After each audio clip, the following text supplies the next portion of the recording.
Durant makes a move, lost the ball, tries to get it. Conference final, Golden State. 8 seconds to go with 4 points.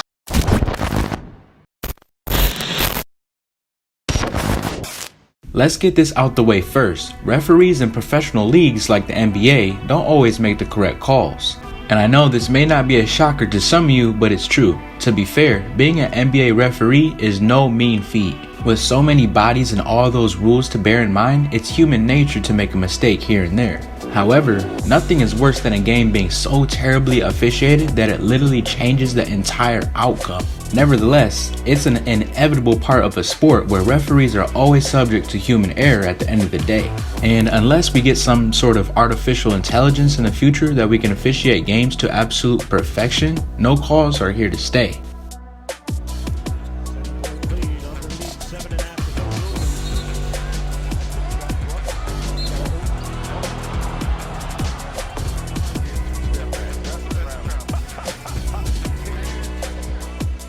All that being said, let's take a look at the worst calls and no calls in NBA history.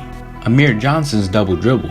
Do you remember that animated character with a dastardly laugh named Muttley? Well, that's what Amir Johnson sure looked like as he laughed while running up the floor moments after getting away with a blatant double dribble violation that astonishingly was missed by 3 referees. The Toronto Raptors forward definitely knew he got away with one against the Portland Trail Blazers. Just look at the disbelief on Terry Scott's face, which says it all. How can 3 refs and 6 eyeballs miss that? People so far this season haven't heard him compared to Abe just yet. I have now. Here's now there's the first dribble. Now there's the second dribble. Vince Carter and Morris Peterson fools around and Peterson gets ejected for it. Now, on a scale of 1 to 11 on the plain ridiculous chart, this would probably rate as an 11. On January 9, 2006, Vince Carter, who was then playing with the New Jersey Nets, faced off against his former squad, the Toronto Raptors. Late in the second period, Carter teased his former teammate Morris Peterson with a playful slap and the latter responded with one of his own. Moments later, referee Steve Javie blew his whistle and assessed Peterson with a technical foul, which happened to be his second of the game, meriting an ejection.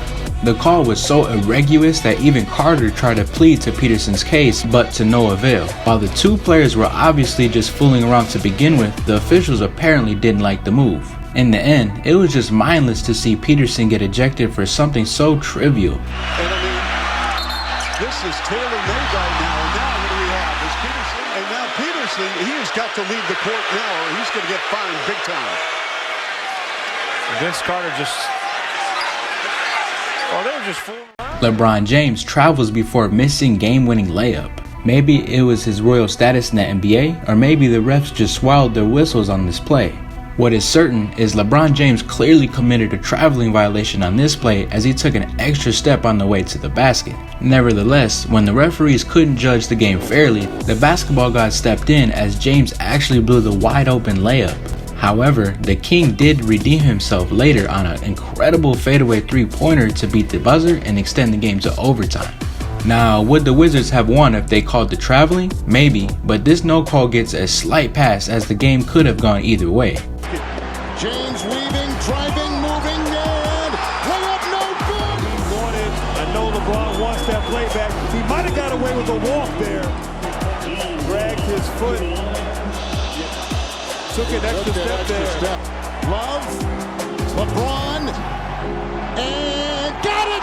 There, 3, fade away out of bounds. Kevin Durant saves from going out of bounds. Play-by-play commentator and NBA legend Reggie Miller, who was calling a particularly exciting game between bitter rivals Golden State and Houston, summed this play all up when he said, "How did you miss that?" With the game tied at 132 all in overtime, the Warriors forward Kevin Durant lost the ball on his way to the hoop. KD scrambled to gain control and actually recovered it and passed it to teammate Klay Thompson, who then got it to Steph Curry for a go-ahead jumper. But hold up, rewind. There's one problem though. KD was already out of bounds when he supposedly saved the ball. KD was so out of bounds that both of his feet were literally outside the court when he tapped the ball back. Luckily, this call didn't decide the fate of the game as James Harden got the last laugh with the last-second game winner in overtime. Out? Absolutely he's out. Wow. How in the world do you I mean, miss how that? do you miss that? That officials are. I mean, how do you miss that? How do you miss that? To get free. Down to 3, down to 2, it's a 3. Good! Good! In the grill of Draymond Green. Giannis Antetokounmpo steps out of bounds before winning the game. It's absolutely awful when a no call directly influences the outcome of a game. This was absolutely the case when Giannis clearly plants his size 16 foot on the baseline right in front of the ref before making the game-winning dunk against the Oklahoma City Thunder. The commentator even got this one on spot when he said, "We should be going to overtime. Instead, we're going home." Checked by Snell. He pulls up. He fires. He scores! Tie game! Antetokounmpo. Checked by Houston. He'll drive. He scores. Clearly, he stepped out of bounds. We should be going to overtime. Instead, we're going home. James Harden gets fouled on 3-point attempts, no whistles blown. Whether you love or hate James Harden and his uncanny ability to draw and create fouling situations is another story for another time. What's definite is the amount of contact that Harden received on 4 separate occasions while shooting 3-pointers is nearly bordering on criminal. But wait, that's not even the saddest part. It is this: no fouls were called. All of these 3-point shots clearly show that he was indeed fouled, but the officials just didn't appear to be interested. What makes that worse? This was Game 7 of the 2018 Western Conference Finals, and it may have gone to Houston if Harden got all those calls and the subsequent free throws. Second, tell me if there's any contact here. Yes. And the airspace up under. This is the second 3 in which Bell gets his arm. That's not a swipe through. This is game 6 miss. I think this is good. This is the third, yes. He's already into his shooting motion. Paul George's potential game-tying 3. This one left a mark that would take a long time to erase. With the Utah Jazz leading the series 3-2, the OKC Thunder needed a win in order to stay alive in the series. Down by 3 with just seconds remaining, Paul George pump faked and got big Robert in the air, getting contact for what appeared to be a surefire foul and a chance at tying the game with 3 free throws. The call wasn't made and it eventually led to the playoff exit of the Thunder. What if Gobert was called for the foul and George made the free throws? Well, maybe they would have won the game, won the series, and won over Paul George for the next few seasons. Who knows? All we can do is speculate now, as George eventually exited for the LA Clippers while Westbrook was traded to Houston, ending their superstar partnership in OKC. Got Gobert up in the air, didn't get the foul call. We'll see it here right now. Watch this. You see, there it is right there. He gets his on it. Kevin Love gets hit on the arm on the game's final possession. How is this not a foul? Commentators, fans, players, coaching staff, and basically everyone who was watching knew that this play was a foul.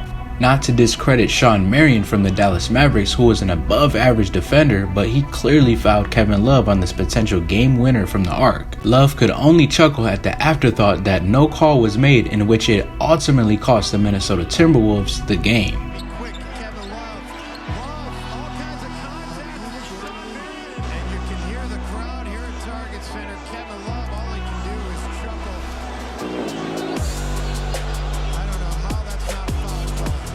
LaMarcus Aldridge gets bulldozed on a potential game winner. While there is a notion that refs let players decide close ball games, obvious calls should be still called nonetheless. On this play, Marc Gasol of the Memphis Grizzlies clearly initiates body contact and also hits the arm of LaMarcus Aldridge, who is attempting to drill a 3-pointer. Now that was a no call that cost the San Antonio Spurs the game.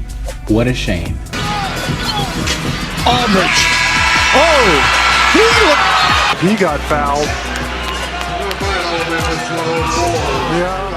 Mike Bibby gets elbowed by Kobe Bryant. This entire matchup remains a game that the NBA would soon want everybody to forget. Centered at the heart of disgraced ex-referee Tim Donaghy's allegations that the NBA was advising referees to fix certain games, it's painfully clear which team the referees wanted to win that night. The Sacramento Kings entered the game up 3-2 in the best of 7, in what was a matchup of 2 powerhouse teams loaded with star power. According to Donaghy, the NBA liked the series so much that they wanted to make sure it lasted an extra game, even at the expense of quality officiating. Lakers for the game shot 40 free throws to the Kings 25, including 27 in the fourth quarter alone compared to the Kings 9. 27 free throws in a single quarter? That is mind-boggling. This game was arguably one of the most controversial ones in recent history, as it had no calls, wrong calls, and it was just plain rigged. The icing on the cake was Kobe's no-call elbow to Mike Bibby's face, as it potentially changed the fate of the series in favor of the Lakers. Now that does it. Subscribe if you're new, appreciate the view, and as always, thank you for watching.